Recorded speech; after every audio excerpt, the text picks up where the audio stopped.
Well, the number of children killed in Gaza now sits over 4,000, according to the Palestinian Health Ministry. Close to 10,000 people killed in a month of continuous Israeli airstrikes. Newly released satellite images are just stunning to look at this morning.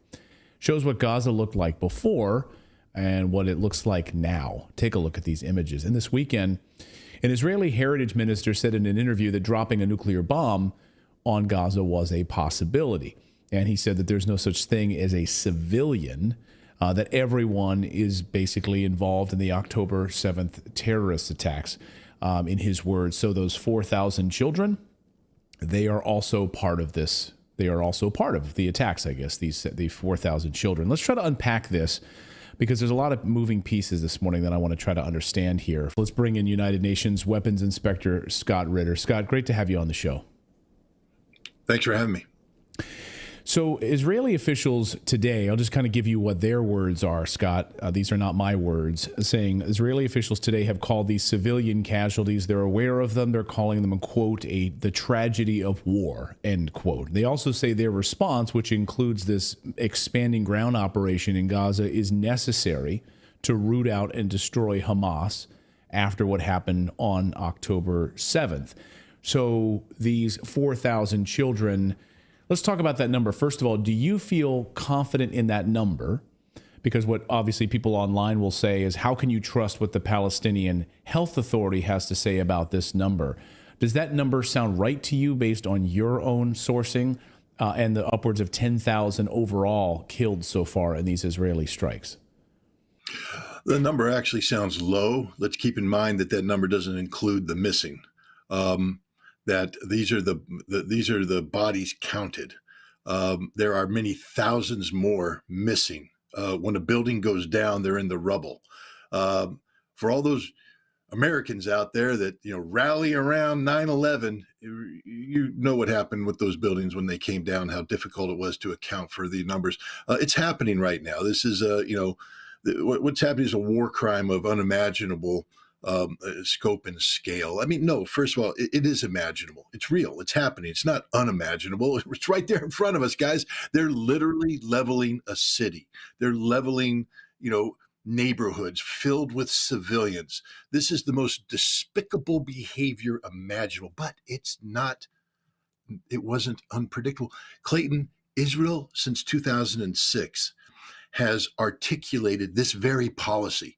Why is the world only waking up now to the fact that it is official Israeli policy to punish the civilian population of an entity that they have violent disagreement with? In 2006, the commander of Israeli forces in the north, when fighting Hezbollah, instituted what he called the Dahiwa principle. Dahiwa is a neighborhood in West Beirut that was leveled by Israel, flattened. They slaughtered the civilian population there because he said they will pay the price for Hezbollah daring to stand up and beat our troops on the ground. See, Israel can't do a fair fight, man on man, soldier against soldier. They can't do that, because if they do that, they lose. The only way Israel can win is to collectively punish the civilian population in a vain effort to get them to submit. It didn't work in 2006. It didn't work in 2008 when they instituted the Dahiwa principle on Gaza for the first time. 2010, 2014, 2018, 2020, 2021, and now 2023. It's been going on forever. The Israelis are the greatest mass murderers in modern history. That's the truth. So when you have this, what's being portrayed as sort of this errant heritage minister from Israel, who then Netanyahu suspends this weekend for saying they would drop a nuclear bomb on Gaza, that's not really an errant heritage minister. That is really a sentiment that is carried by many Israelis. I've spoken to a number of Israelis who've told me specifically they feel the same exact way, that there is no daylight at all between Hamas and Palestinians in their mind, and they feel that there is no solution but the destruction and the wiping out of Gaza. Those are their words telling us that. Well, the only thing that this minister was errant for was openly acknowledging the existence of an Israeli nuclear weapons program.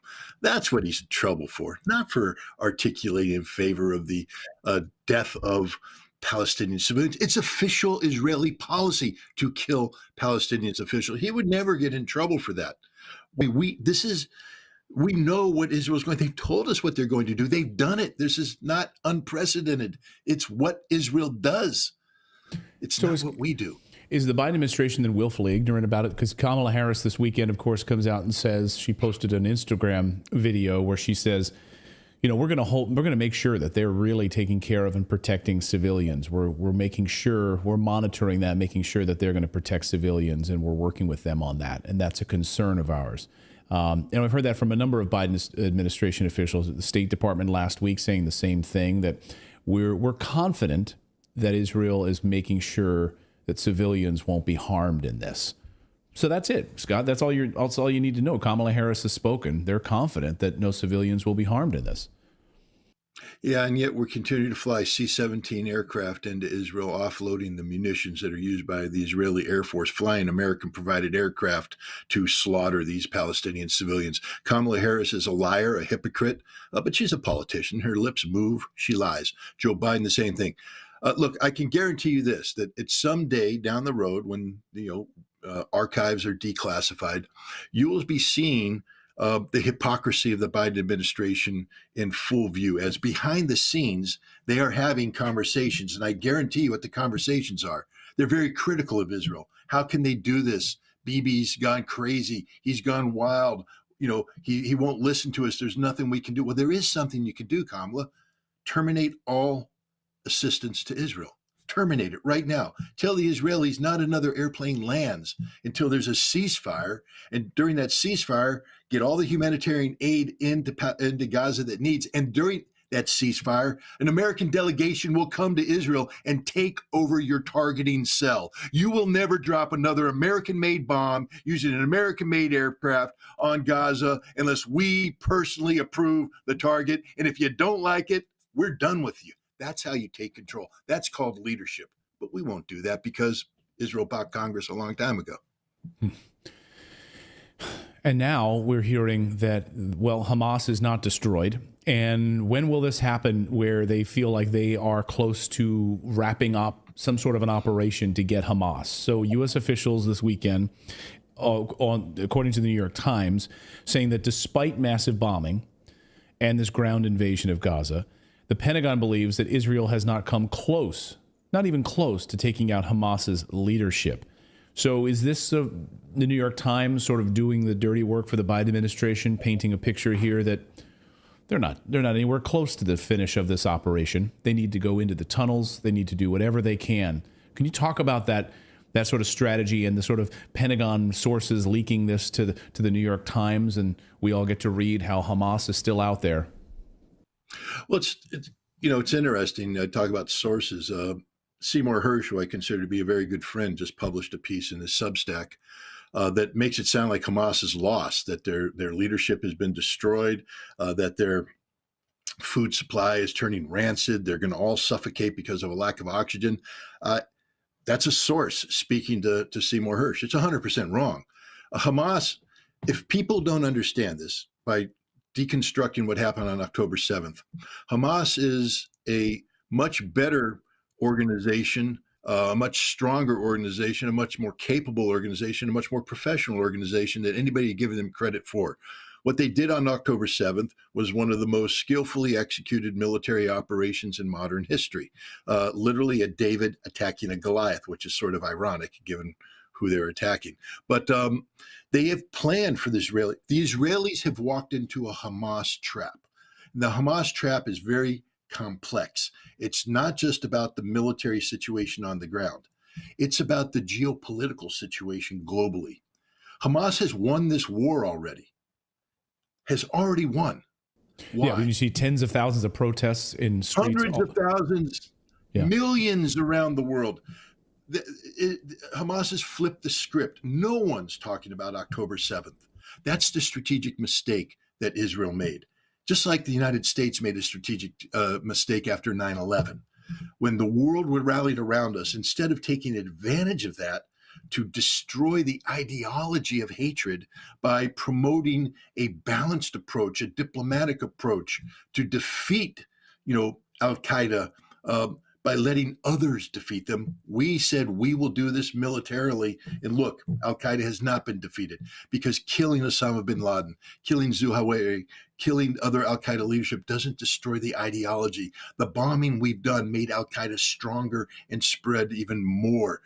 Israel is made the same mistake. Had they, on October 8th, secured the border and then asked the question, how did this happen? Why did this happen? And we want the world to rally with us as we seek to find a solution to this. There would be millions of people in the streets today demonstrating in support of Israel and against Hamas. But Israel did what everybody knew they were to do, because it is their doctrine to do it, to bomb. They have not destroyed Hamas. Hamas has planned for a 90-day campaign. They have sufficient resources underground for 90 days of fighting.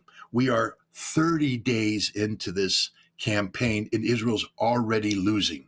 Israel may be making progress above ground, but as every Israeli commander will tell you, we control nothing, because you can't control above ground when below ground is Hamas, just like standing on an anthill.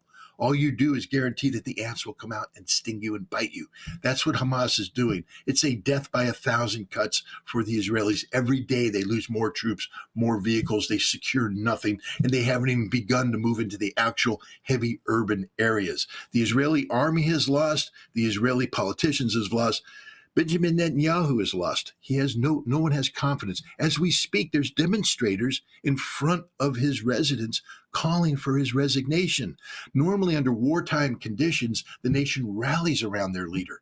Israel is not rallying around Bibi Netanyahu. He is a criminal. Remember, there's huge corruption charges that he avoided by rewriting the basic law to do away with an independent judiciary. He's the man who said, I am Mr. Security, but he was asleep on October 7th. So is his army. So is his government. Israel is a nation that is in absolute chaos because of the incompetence of Bibi Netanyahu. They aren't winning anything. They're losing everything. This is a huge victory for Hamas. I just this weekend finished rereading the 9/11 Commission report. Went back to that, going back through Richard Clark's testimony, going back through the months leading up to what happened on 9/11. Security information being handed to the highest levels, to Condi Rice, et cetera.